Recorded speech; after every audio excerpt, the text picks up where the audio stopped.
அல்லி விழியோரம் மஞ்சனத்தை தீட்டி அந்திவண்ண பின்னல் மீது தாழை மலர் சூட்டி ஆதி முதல் அந்தம் ஆவரணம் பூட்டி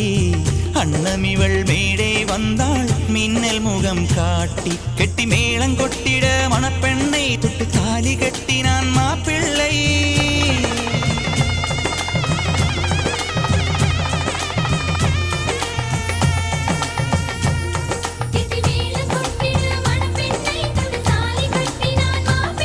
இந்த ஏழை நெஞ்சமும் நீ வாழ என்றும் பூக்கள் நீ வாழ நலமாக